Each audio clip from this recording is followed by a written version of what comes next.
Hey guys, welcome back to MMA Library. In MMA and UFC news today, Sean O'Malley spoke at the UFC 276 post-fight press conference and said he thinks Pedro Munhoz was using the eye poke to get a disqualification. And what's interesting is, Joe Rogan said the same thing during the fight. Let's listen. Hey Pedro, just take a moment here. We'll put the towel on your eye. Try to calm things down. It was back to back. I think Pedro it looks like he's reaching for a disqualification here. Yeah, initially, like when it happened, I'm like, okay, didn't feel like it was bad. I thought we were gonna be fighting in 20 seconds. Like I didn't think the fight was gonna be stopped. I was dominating that fight. I checked every one of his leg kicks. I could feel his shins cracking. Every time he would throw a kick, I would check it, and I could tell it would hurt him.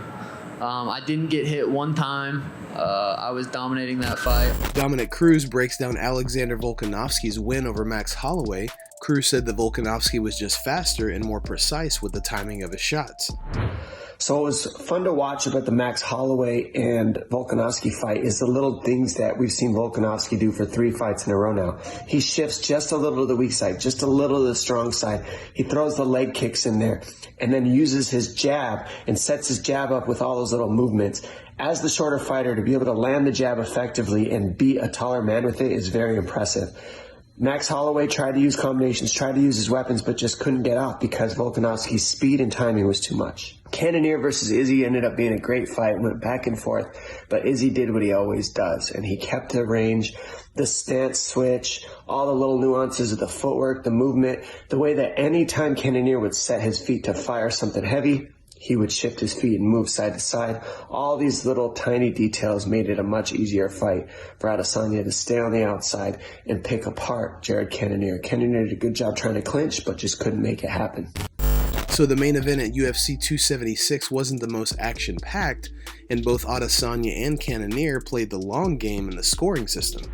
Michael Bisping was rather critical of both guys and gave his take on the fight on BT Sports UFC 276 review. I thought Jared showed, and I thought this as well, he showed that he was good enough to stand in the pocket because a lot of the time they were there. They were within striking distance. It's not like they were 10 feet away from one another. They were there for quite a lot. Jared was good enough to stand there. He had good enough reflexes. He was checking some of the kicks. He wasn't eating flush, clean shots when it comes to punches, but he just wasn't throwing back. And listen, we get it. You got to look for openings and all the rest of it. But this is both men. Both men were at fault of this here. Yes, Izzy had to defend the belt, but the reality is you get paid big money, right? In America, it's $75 a pay-per-view. So that's it's a big investment for a lot of people, okay? You're getting paid tons of money, millions of dollars, you're world famous. On the contract, you're there to fight, okay? And I don't feel like that was a fight. That was a technical sparring match. For certainly Jared Cannonier's sake, he had to step on the gas. At some point, you got to say, okay, right, well, I'm going to go for it. I might walk onto a shot. I might get dropped, but I'm not winning it like this. This is not winning me any fans. It's certainly not going to get me the belt. It's not going to give me the icing on the cake. I'm not going to be champion of the world playing it like this. So you got to take a chance because guess what? Stepping into an octagon with 4-ounce gloves, almost naked, that's a risk in itself. So bloody hell, come on, mate, just throw down a little bit. Alex Periera came down and sat front row after his finish of Sean Strickland and gave his thoughts on the main event between Adesanya and Cannonier. It was not only a fight that didn't excite me, but also did not excite the crowd. I was very sad to see that, so I hope when we fight, he does a better fight than that for sure. I want to make him fight to give a better show to the crowd. What really upsets me is to see the way that he fought tonight.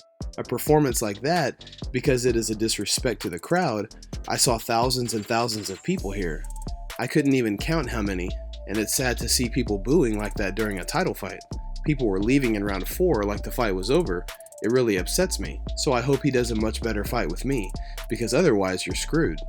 Alexander Volkanovski says that it would be silly if the UFC didn't give him a shot to fight for the vacant lightweight title. I know you'd already gone 5 rounds with him twice before, but you had him hurt early on, cut up. Were you surprised that this thing went all 5 rounds tonight, or did you expect that from him? How can you be surprised with Max? You know what I mean? Obviously, a finish is always good, but I mean, for people to expect a finish with a fight like this, we're both durable, both tough, we're both smart. You know what I mean? It's, again, a legendary chin that I wanted to crack, and it stays legendary again. So credit to him. We see the wrap on the hand there, I guess. Can you tell us what happened and what the initial diagnosis is? It's not good. Yes, oh yeah. Yeah, I'm pretty sure it's broken. I know when I break stuff and it's broken round. I broke it in round 2. Lastly for me, I mean, I know you're saying, hey, I want this champ opportunity. I guess the hand will kind of factor into that. Close down. But Gives me time to see what's up, what's going on. You know so what I mean? I was going to ask if there was any scenario where, because obviously that's a vacant belt right now, where you should be in the first title fight, or do you think that hands? I mean, do you see a scenario where you should be competing for the title first, or do you think you're going to have to like go against somebody? Yeah, of course I do. No, I don't need to fight anyone. Come on, man. I'm a dominant champ. I'm taking out guys like Max Holloway 3 times. You know who's really looked like that against someone like Max Holloway. You know, people are trying to. He's on the pound for pound list. You know what I mean? You don't get to see this very often. You don't get to see someone dominate someone who's so high on the pound for pound list. You know, considered one of the greatest featherweights of all time. To think of that, I don't deserve to just move straight up, I think would be pretty silly. Well, and to be clear, I just mean like a lot of people think I'm offended. No, I'm joking. You definitely deserve it. What I mean was like a lot of people say, look, it looks like Charles Oliveira and Islam Makhachev are lined up for that title first. Like, do you think that should happen first, or do you think, no, man, I should be the first? Maybe we don't even have to ask the question. You know what I mean? So, again, I wanted to be active, but you know, my division wasn't going to keep me active enough. I would have had to wait. So this may become a good time. But you know, luckily we're getting paid good. You know, we signed a new deal. You know, and I'm very happy with it. You know, to be highest paid featherweight outside Conor, you know, he's pretty impressive. So I'm proud of that, and it's only up for me. Cowboy Cerrone gives a sneak peek into how he's celebrating the 4th of July. What's going on, everybody? Cowboy Cerrone here. It is 4th of July. I want to wish everybody a very happy 4th of July weekend. We are out at the lake house, chilling in the RV in Malibu, and go play on the water. And want to let everyone know, be safe today. Enjoy your weekend, and drink responsibly, everybody. So, happy 4th of July. People ask what our race trailer looks like, so we head out to the races. This is it. Bedroom, bathroom, badass kitchen, full range, sleeper, garage where we put the car. 2 beds come down. Had a lot of people asking about the lake house and what we were building. So this is the new shop we were building. Not shop, like apartment house.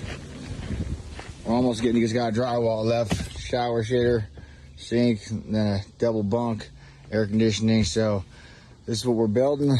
Lake house, shop, trailer, boat.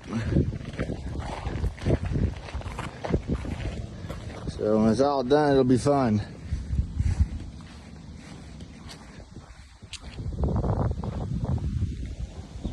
Guys, thanks so much for watching. Don't forget to like and subscribe to MMA Library for all the latest MMA and UFC news today. We'll see you in the next video.